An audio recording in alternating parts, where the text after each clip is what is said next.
नमस्कार मंडळी. मंगळवार मार्केटिंगच्या आजच्या एपिसोडमध्ये तुम्हा सगळ्यांचं स्वागत.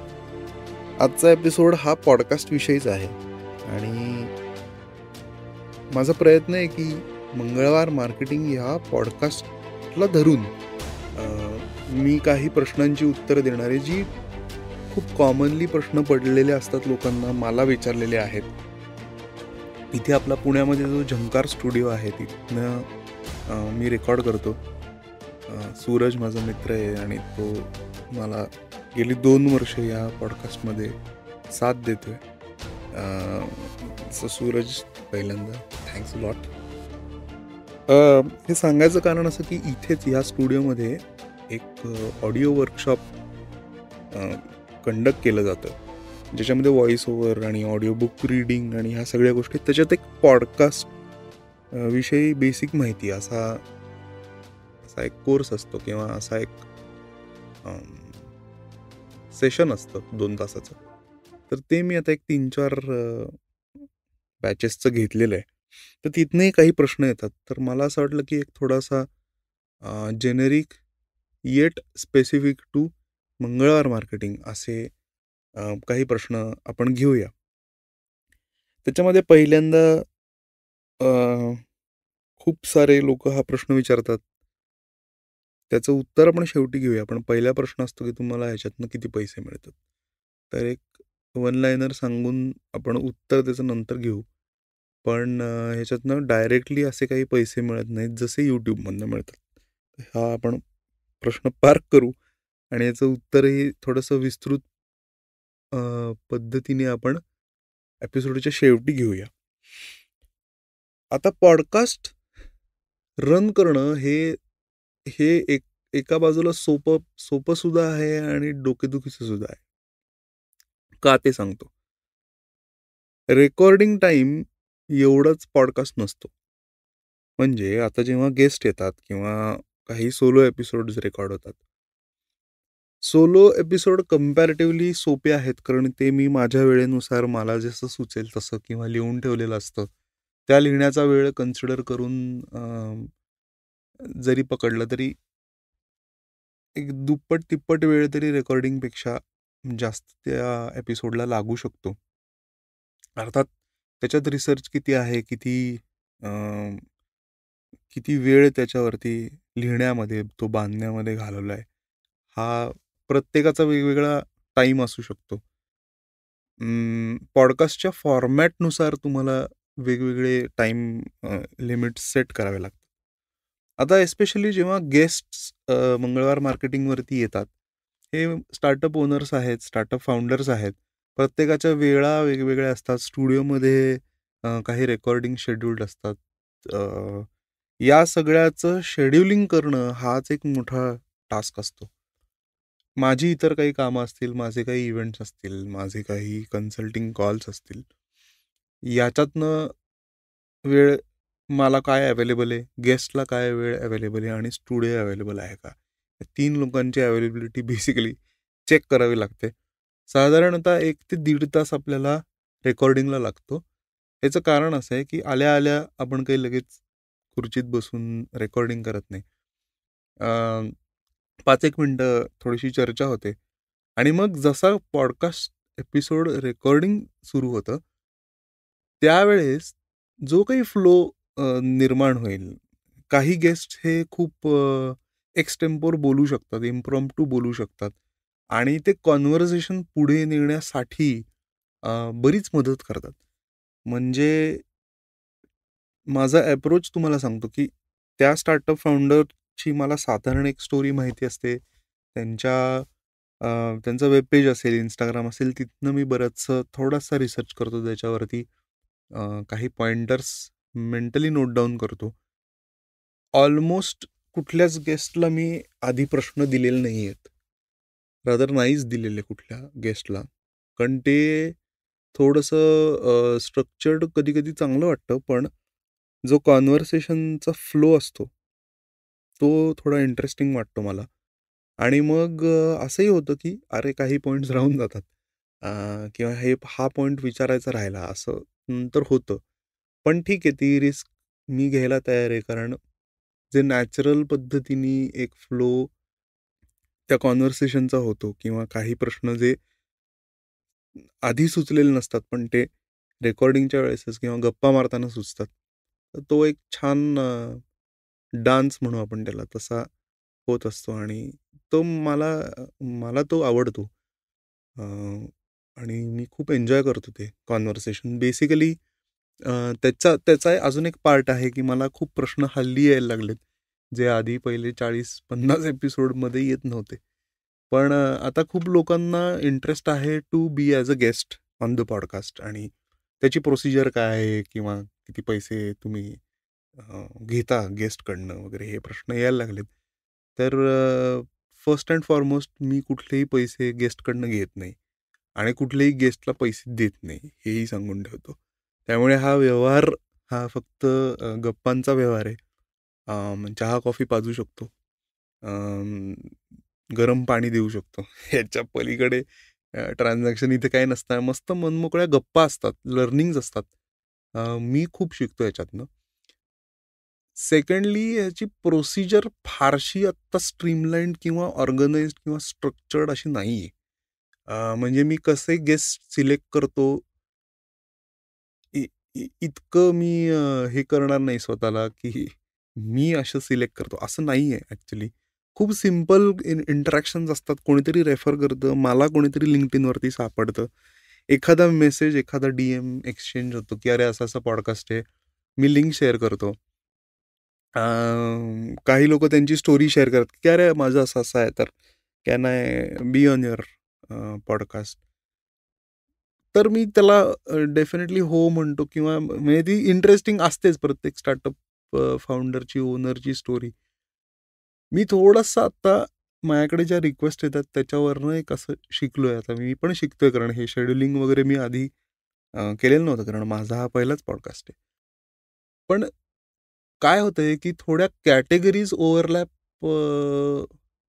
व्हायला लागल्यात म्हणजे रिक्वेस्टच्या दृष्टीने. म्हणजे फॉर एक्झाम्पल आता फिटनेस रिलेटेड अनेक लोकं आहेत. फूड कॅफे रिलेटेड वेगळी लोकं आहेत. म्हणजे खूप लोकं आहेत, की ज्यांचे मला रिक्वेस्ट येतात, की "अरे माझा एक कॅफे तर मी प्रमोट करू का? तुझ्या पॉडकास्टवरती येऊन किंवा स्टोरी सांगू का?" डेफिनेटली मला सगळ्यांशी बोलायला आवडेल. अ, पण काय होतं, की इंडस्ट्री आणि त्यांची बिझनेस कॅटेगरी ही बरीचशी ओव्हरलॅप होते. म्हणजे 2 कॅफेच्या ओनर्सची स्टोरी अनलेस काहीतरी जगावेगळी थीम आहे किंवा आधी काहीतरी वेगळं करत होतं. म्हणजे असं जरी झालं तरी मोस्टली काय होतं, की इंडस्ट्री स्पेसिफिक प्रॉब्लेम्स हे येतातच. 1-2 कॅफेमधले प्रॉब्लेम जर बघायला गेले किंवा त्यांचे चॅलेंजेस बघायला गेले, त्यांचे अप्रोचसुद्धा बघायला गेले, तर हे मोर ऑर लेस सेम दिसू शकतं. त्यामुळे मग तो एक फॅक्टर सध्या माझ्या शेड्यूलिंगच्या प्रोसेसमध्ये मी ठेवलाय, की फारसं रिपीट केलं नाही तर लिसनर्सना सुद्धा मजा येईल. म्हणजे तुम्हाला खूप मजा येईल वेगवेगळ्या क्षेत्रातल्या लोकांना ऐकण्यासाठी. सेकंडली मी थोडासा असं पण बघतोय, की एखादी उत्तम आयडिया जर का असेल, अ, म्हणजे त्याचं प्रॉडक्ट असलंच पाहिजे असं काही नाही. पण एक काहीतरी चांगली विचारधारा आहे, काहीतरी चांगला हेतू घेऊन काही लोकं काम करत असतील. मे बी ते स्टार्टअपही नसेल, पण मस्त इनिशिएटिव्ह असेल, कॅम्पेन असेल. तर अशा लोकांशी सुद्धा मला गप्पा मारायला आवडेल आणि बेसिकली आता थोडंसं मी माझ्या डोक्यात असा विचार करतोय, की चांगल्या गोष्टींना एम्प्लिफाय करणं, हा पॉडकास्टचा हेतू डेफिनेटली आहे. तो स्टार्टअप्सच्या अराउंड आहे, हे नक्की आहे. आणि तो राहील कारण मला फाउंडर्सशी बोलायला आवडतं. आता पुढचा एक प्रश्न कॉमनली असा विचारला जातो, की पॉडकास्टचा तुझ्या या लाँग टर्म गोल काय आहे? हॉनेस्टली जेव्हा सुरुवात झाली, त्यावेळेस मी असं ठरवलं होतं, की ॲट लीस्ट 52 एपिसोड हे आपण कमिट करूया. 52 का? तर आठवड्याला 1 या हिशोबाने 1 वर्ष म्हणजे 52 आठवडे. 52 आठवडे आपण पॉडकास्ट रन करूया, पाहूया काय कसं होतंय, काय होतंय. सुरुवातीचे काही एपिसोड्स तुम्ही ऐकले असतील तर मोस्टली सोलो होते. मग गेस्ट हळूहळू यायला लागले. मग तो गप्पांचा फॉर्मॅट मला जास्त आवडायला लागला. सो 52 आठवड्याचं कमिटमेंट मी घेतलं होतं. जे मी केलं म्हणजे मला ते 50वा जेव्हा पोचलो त्यावेळेस भारी वाटत होतं, की अरे 50 झाले. आणि मी म्हटलं 100ला आता 100 करायला पाहिजे आणि 100ला काहीतरी मोठं करू. हां. आणि आता 100च्या खूप जवळ आलोय आपण. तर मला परत तेच फिलिंग येतंय, की अरे 100 ठीक आहे. 100 सोपा आहे आकडा. असं वाटायला लागलं. कारण कॅलेंडर इयरप्रमाणे पाहिलं तर 104 व्हायला पाहिजेत 2 वर्षामध्ये.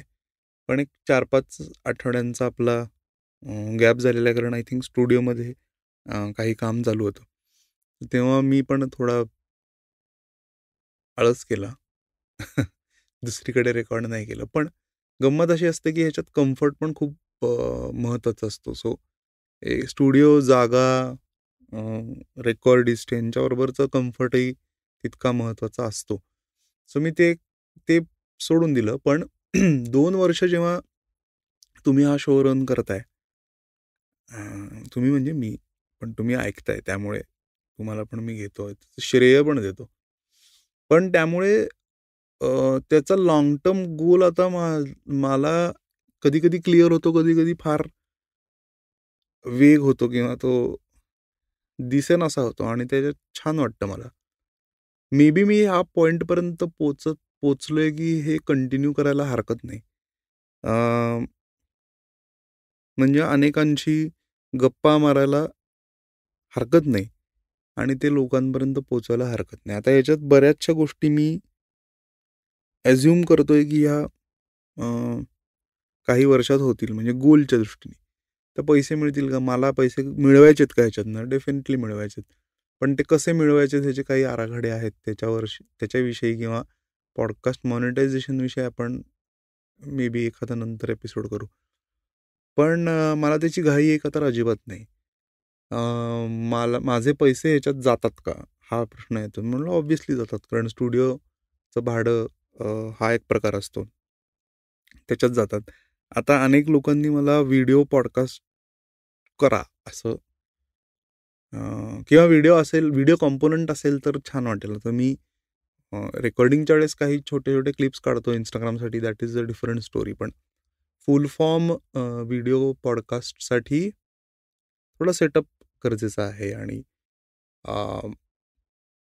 टीम लागेल. तर ते मी थोडा विचार करतोय, की कसं काय करता येईल. अगेन त्याच्यामध्ये बजेटिंग थोडंसं रोल प्ले करेल. तर लेट अस सी म्हणजे पण ओव्हरऑल गोलच्या दृष्टीने बघायला गेलं तर मला आत्ता मी नाही विचार करत आहे गोलचा. डिरेक्टली आता पैशाचा विषय आहेच आहे, तर थोडासा तो पहिला मुद्दा घेऊ, की डायरेक्टली पैसे याच्यातनं मला नाही मिळत. मला ते आत्ता कमवायचे नाही आहेत. काही जाहिराती किंवा स्पॉन्सर्स झालेत अप्रोच. पण मला ते पटत नाही. अगेन हे खूप पर्सन स्पेसिफिक आहे. काही लोकं असे असतील, की ज्यांना डे 1 पासून पॉडकास्टमधनं पैसे कमवायचे असतील, जरूर कमवू शकतात. स्पॉन्सरर्स आहेत का? डेफिनेटली आहेत. किती ऑडियन्स लागतो? सर्वस्वी तुमच्यावरती तुम्ही कसं विकता ते. पण एक डिसेंट ऑडियन्स साइज असेल तर ॲडव्हर्टायझर्स सुद्धा तुम्हाला पैसे देतील. तुम्हाला पर एपिसोड ₹500 कमवायचेत का 2,000 कमवायचेत का 2,00,000 कमवायचेत हा फारच पर्सन स्पेसिफिक मुद्दा आहे. त्याच्यावरती मी काही भाष्य करणार नाही. पण मला एका वेगळ्या पद्धतीने पॉडकास्टचा नक्की फायदा होतो. अ, आणि तो इंटँजिबल फायदा हा प्रत्येक कंटेंट तुम्ही जर कन्सिस्टंटली करत असाल, तर तो होतोच होतो. म्हणजे YouTube असेल, पॉडकास्ट असेल, Instagramवरती एंटरटेनमेंट सोडून जे व्हिडिओज आहेत किंवा एंटरटेनमेंट सोडून जे कंटेंट आहे त्याच्याविषयी सुद्धा तेच प्रिन्सिपल असतं, की एखाद्या टॉपिकमध्ये तुमची थोडीशी क्रेडिबिलिटी सेट व्हायला मदत होते. दुसरं असं आहे की सगळ्यात उत्तम अ, जो मला असं आपण म्हणू की त्याचं आउटपुट म्हणजे पॉडकास्टचं काय भारी वाटतं असं जर तुम्ही विचारलं तर अनोळखी लोक जेव्हा सांगतात की अरे मी अमुक अमुक एपिसोड ऐकला आणि मला बिझनेससाठी त्याचा फायदा झाला. एक टिप असेल, छोटीशी गोष्ट असेल, एखादं आय ओपनर असेल, गोष्ट बोललेले असतील, गेस्ट बोललेले असतील, मी बोललेलो असेन किंवा ओव्हरऑल कन्व्हर्सेशनमधनं एक एनर्जी मिळाली असेल, to continue the business, to grow the business, to rethink about the business, to see failures in different light. काही म्हणजे कुठली कॅम्पेन आयडिया आली असेल, व्हॉटएव्हर. तर हे जेव्हा लोकं सांगतात आणि हल्ली हे सांगायला लागलेत, विच इज म्हणजे त्यांनी खूप समाधान मिळतं. हे फिलॉसॉफिकल खरंच नाही टाकत आहे मी. मनापासून सांगतोय, की खरंच त्याच्यातनं सेन्स ऑफ अकम्प्लिशमेंट डेफिनेटली वाटते, की आपण जी अगेन माझ्यासाठी ही मेहनत नाहीये, पण आहे एक एफर्ट आहे. दररोज काही ना काहीतरी वेळ त्या पॉडकास्टच्या हिशोबाने द्यायला लागतो. आता जसं मी मगाशी सॉरी मी थोडंसं जंप करतोय, पण मगाशी जसं आपण रेकॉर्डिंगचा वेळ आणि ह्या सगळ्या शेड्यूलिंगचा वेळ हा बघितला. त्यामुळे थोडं ब्रँडिंग, डिझाइन, रील्स बनवणं हा पण वेळ डेफिनेटली द्यावा लागतो त्याच्यासाठी. नंबर्स पाहावे लागतात. अ, असं नाही म्हणणार की मी नाही बघत नंबर्स, मी बघतो. पण मी फारसं लक्ष नाही देत इन टर्म्स ऑफ की अरे, या महिन्यात कमी ऐकले, या महिन्यात जास्त ऐकले. या लेव्हलनी मी नाही करत. पण मी बघतो, की साधारण ट्रेंड काय आहे? एक अपवर्ड ट्रेंड दिसतोय का? हे मी पाहतो. आणि जो दिसतो मला या 6 महिन्यामध्ये चांगला ट्रेंड दिसतोय. अपवर्ड ग्रोइंग ट्रेंड आहे लिसनर्सचा स्पेशली. कन्सिस्टन्सीचा काय रोल आहे हा प्रश्न येतो. भयंकर आहे म्हणजे एक खूप इंटरेस्टिंग स्टॅट्स मी कालच वाचत होतो. काल नाही, परवा. परवा बघत होतो, की 90% पॉडकास्ट जे आहेत, जगातला मोस्टली हा डेटा आहे. एक्झॅक्ट मला वेळ आणि त्याचा सोर्स नाही माहिती, पण चांगल्या माणसाकडनं ऐकला मी हा, की 90% ऑफ द पॉडकास्ट हे 3 एपिसोडच्या वरती जात नाहीत. हे पॉडकास्ट सुरू करतात आणि 3 एपिसोड 90% पॉडकास्ट करतात आणि नंतर बंद होतात. आता ते उरलेले जे 10% लोकं आहेत, की जे 3च्या पुढे जातात, त्याच्यातले 90% हे 20 एपिसोडच्या पुढे जात नाहीत. बरोबर? म्हणजे जर तुमचा 21वा एपिसोड असेल किंवा आता आपल्या केसमध्ये हा कदाचित 97, 98, 99 कधीतरी जाईल हा. तर जेव्हा तुमचे बेसिकली 20च्या वरती, 30च्या वरती एपिसोड जातात, त्यावेळेस तुम्ही एका खूप छोट्या कम्युनिटीचे भाग असता, की जे रेग्युलरली पॉडकास्ट एअर करतात, एपिसोड्स एअर करतात. त्यामुळे तसं पाहायला गेलं तर जरी इतके मिलियन पॉडकास्ट जरी असले, तरी त्याच्यातले कन्सिस्टंटली करणारे जे पॉडकास्टर्स आहेत, तर त्याच्यामध्ये तुम्ही आहात. म्हणजे मी आत्मप्रौढी ह्यानी नाही म्हणत आहे, की मी त्या ह्याच्यामध्ये आहे. पण तो स्टॅट मला फार छान वाटला आणि मला तो जो 20 नंबर आहे ना, तो पण मला थोडा अॅनलाईज करावासा वाटला, की खरंच 15-20 एपिसोडपर्यंत तरी त्यातल्या त्यात जाऊ शकतो माणूस. एस्पेशली जेव्हा तुमच्याकडे नंबर्स नसतात. ट्रस्ट मी 40, 50, 60 एपिसोडपर्यंत नव्हते एवढे नंबर्स चांगले. म्हणजे जर का ही गोष्ट मला आवडली नसती ना, म्हणजे पॉडकास्टिंग हा फॉर्मॅट जर मला आवडला नसता, तर मी कदाचित तो बंद केला असता. आणि आता जेव्हा तो मला आवडतो किंवा ते गप्पा आवडतायत, ते इंटरॅक्शन आवडतंय, ते नेटवर्क आवडतंय. ती जी सवय लागली, ती एक सवय लागली, की यार कधीतरी शेड्यूल करा, घे रे एपिसोड काहीतरी कर. तर ते जे आवडायला लागले ना, त्यामुळे मग मी माझ्यासाठी ते नंबर्स थोडेसे बॅकसीटला गेलेत किंवा मी त्याच्याकडे फारसं लक्ष देत नाही. आता मला नंबर्स डिमोटिवेट नाही करू शकणार. आणि तसंच मोस्टली सगळ्या आपल्या व्हेंचर्समध्ये असलं पाहिजे, की आपल्याला आवडतंय तर आपण ते करूया. काही लोकं विचारतात, की ह्याच्यातून तुला क्लायंट्स मिळतात का? नाही, म्हणजे मी फारसं तसे हुक्स पण देत नाही. तुम्ही जर ऐकलं असेल नीट, तर मी असं नाही सांगत, की माझा अमुक-अमुक आहे आणि ही सर्व्हिस आहे व्हॉटएव्हर. तर ते तसं मी नाही सांगत. बाय द बाय कोणी मला काही विचारलं आणि माझ्याकडे वेळ असेल, तर मी डेफिनेटली मदत करतो. क्लायंट्स मिळू शकतात का? तर डेफिनेटली अनेक लोकं अशी आहेत, की ज्यांना चांगले पद्धतीने रीच मिळून त्यांना लीड जनरेशन करू शकता तुम्ही पॉडकास्ट थ्रू आणि ते अगेन करणं सोपं आहे का? तर not very easy. But consistently तुम्ही करत राहिला तर तुम्हाला त्याचा एक बेनिफिट मिळू शकतो कन्सिस्टन्सीचा आणि जसं-जसं तुमचा काय म्हणतात रीच वाढत जाईल. ना प्रोफेशनल्स जे आहेत म्हणजे especially lawyers, CAs, financial advisors, doctors यांनी एक छोटा पॉडकास्ट रन करणं, तो चालू ठेवणं आणि मधनं-मधनं ऑडिओ किंवा व्हिडिओ, ऑडिओ बोथ असं पण जरी त्यांनी केलं, छोटे-छोटे, छोटे-छोटे विषय घेऊ शकता. नेसेसरी नाही की तुमचा तासभराचा एपिसोड पाहिजे. मात्र कन्सिस्टंटली कमिट करा. एक-एक आठवड्याला 1, आठवड्याला 2, 2 आठवड्यातनं 1 व्हॉटएव्हर फील्स कम्फर्टेबल. ते कमिट करा आणि अ, ते केल्याने तुम्हाला डेफिनेटली नवीन लीड्स मिळू शकतील.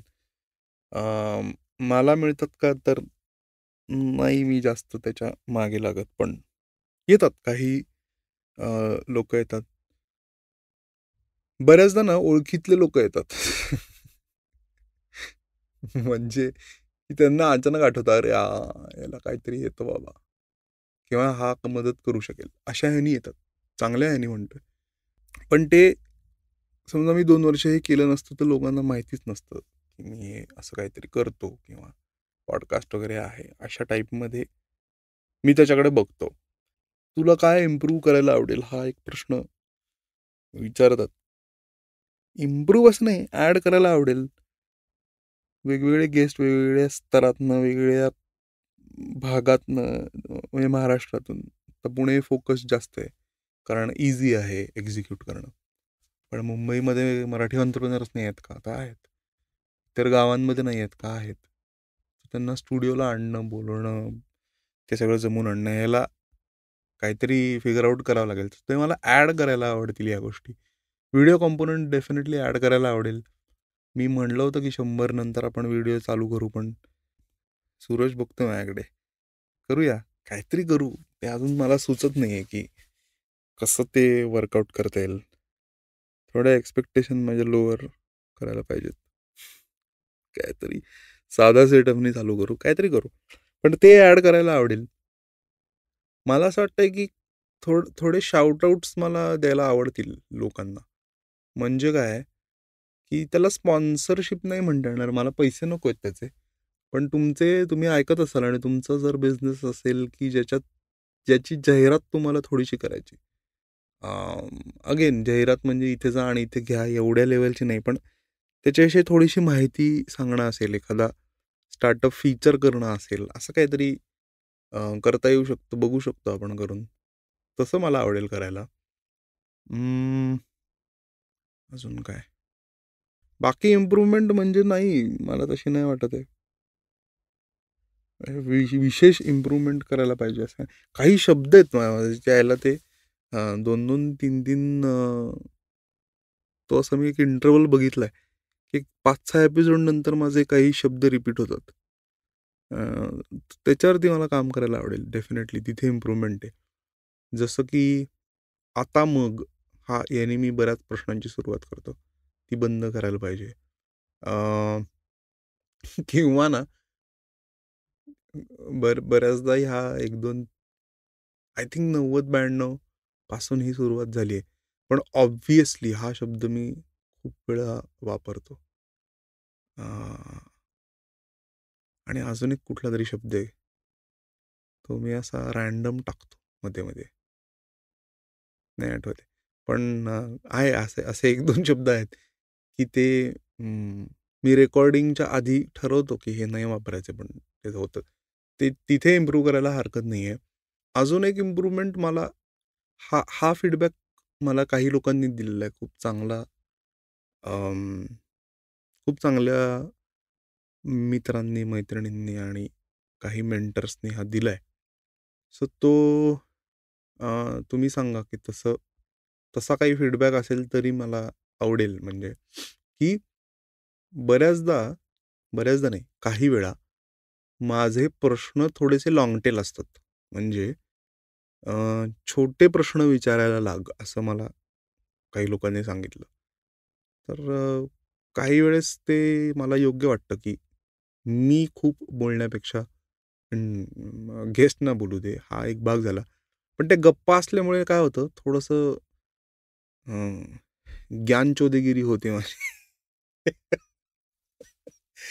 हरकत नाही, पण ते माहीत नाही, पण मे बी दुसरा प्रश्न असा एक सो हे इम्प्रूव्हमेंटचं झालं. अजून एक आता आपला हा शेवटचा प्रश्न म्हणून घेऊया. मला वाटतं हा एपिसोड पण खूप बोर करतोय मी. पण असं आवडतं की असा असा प्रश्न येतो की माझा पॉडकास्ट आवडेल का? म्हणजे असा म्हणजे माझा नाही, तुमचा पॉडकास्ट तुम्ही चालू केला तर तो लोकांना आवडेल का? किंवा बेस्ट पॉडकास्ट कसा बनवायचा, असा त्याचा एक दुसरा टोन असतो. तर असं काही नसतं बेस्ट पॉडकास्ट वगैरे. प्रत्येक पॉडकास्टला एक ऑडियन्स आहे. एक टिपिकल नंबर ऑफ पीपल आहेत, की जे तुमचं ऐकू शकतील. माझा पॉडकास्ट 3,00,000 लोकांनी ऐकावा का? तर डेफिनेटली ऐकावा. मला का नाही वाटणार, की 3,00,000 लोकांनी ऐकू नये, असं काय वाटणार नाही मला. पण त्या 3,00,000 पर्यंत एकतर पोहोचायला वेळ लागतो. दुसरा असं काही गरजेचं नाहीये, की 3च लाख लोकांनी ऐकलं पाहिजे. 30 लोकांनी जरी तुमचा पॉडकास्ट ऐकला आणि ते लॉयल लिसनर्स जर का झाले, तर ते उत्तम आहे. ही सुरुवात म्हणून ते छान आहे. शिवाय तुम्ही कुठल्याही टॉपिकवरती, कुठल्याही भाषेत, कुठल्याही फॉर्मॅटमध्ये, कितीही मिनिटाचा, पण रेग्युलर जर पॉडकास्ट करत असाल, तर तुमच्यासाठी ऑडियन्स आहे. डेफिनेटली आहे. असं अजिबात नाहीये, की एखादा विषय की ज्याच्यासाठी ते लोकं ऐकणारच नाहीत. आणि हे this holds true for YouTube, Instagram, business, तुम्ही कशातही करा. तुमच्यासाठी ऑडियन्स खूप आहे. म्हणजे तुमच्या आजूबाजूलाच इतकी लोकं आहेत. पुण्यात इतकी लोकं आहेत, भारतात इतकी लोकं आहेत, जगात इतकी लोकं आहेत. किती आहेत रे? 8 बिलियन ना? 8 बिलियन. ते काय माहिती किती? पण खूप खूप आहेत. तर त्यामुळे प्रत्येकाला ती ती आवड काही ना काहीतरी कोइन्साईड होत असते. आपल्याला करत राहायला पाहिजे. आणि बेस्ट पॉडकास्ट असं काही नसतं. शिकत जाता, इम्प्रूव्ह होत जाता. मध्ये मी एक छोटा एक्सरसाइज केला होता, की पहिले मी माझे 10 एपिसोड ऐकले. नाही आवडले मला. पण आताचे ठीक असतात. त्यामुळे ए एक एक ही जर्नी आहे माईक बरोबरची, माईक किंवा गेस्ट बरोबर इंटरॅक्शनची, ती एक छान जर्नी आहे. डेफिनेटली पॉडकास्ट एक्सप्लोर करा. माझा पॉडकास्ट आहे का? रिव्ह्यूज द्या. रेटिंग द्या Spotifyवरती. ब्रॅकेटमध्ये ऑब्व्हियसली चांगलं रेटिंग द्या, हे पण सांगतो मी. पण असं छान फीडबॅक देत राहा. मनापासनं खरा फीडबॅक द्या. मला आवडेल. आणि गेस्ट सजेस्ट करत राहा. जसं मी म्हटलं, खूप सोपी प्रोसिजर आहे. उत्तम स्टोरी आहे. मज्जा येते बोलायला. ह्या एवढेच क्रायटेरिया आहेत. असं काही फार किचकट काम नाही.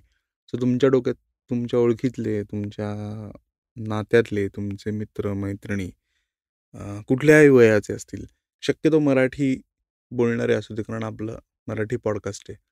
पण हरकत नाही, म्हणजे मराठी, इंग्लिश, हिंदी, हिंदी नको, मराठी, इंग्लिश बोलणारे असतील तर आपण करू शकतो. तर तसे गेस्ट सजेस्ट करा आणि भेटत राहूच या. गप्पा मारून मस्त वाटलं. वन साइडेड आहे तसं वाटलं नाही. आणि भेटत राहूच या पुढच्या मंगळवारी आणि अनेक मंगळवारीतून पुढे. मगाशी म्हटल्याप्रमाणे एखाद्या स्टार्टअपला शाउटआउट द्यायचा आहे, तर मी माझ्याच स्टार्टअपला शाउटआउट देतो. इथे marathitshirts.com अशी वेबसाईट असणारा आमचा स्टार्टअप आहे. हे युनिसेक्स, ट्रेंडी, आवडणारे, रिलेटेबल असे मराठी टी शर्ट्स तुम्हाला मिळतील. मराठी टी शर्ट्स सोबतच हुडीज आणि मराठी कॅप्ससुद्धा मिळतील. मराठी टोप्या आम्ही केलेल्या आहेत. आणि तुम्ही जर पॉडकास्ट असा कुपन कोड जर चेकआउटच्या वेळेस वापरलात, तर तुम्हाला 10% सवलत टी शर्ट्सवरती आणि तुमच्या टोटल कार्टवरती तुम्हाला मिळू शकेल. तुम्ही शेवटपर्यंत जर हे ऐकलं असेल तर तुम्हाला हा कुपन कोड मिळेल. तर तुम्ही टी शर्ट्स नक्की ऑर्डर करा. इंस्टाग्रामवरती मराठी टी शर्ट्सचं पेज आहे, त्यालासुद्धा फॉलो करा. आणि मराठी स्टार्टअप्सला तुम्ही एक चांगला बूस्ट तुमच्या ऑर्डर्समुळे देऊ शकता. थँक्स अ लॉट आणि आपण भेटूच या पुढच्या मंगळवारी.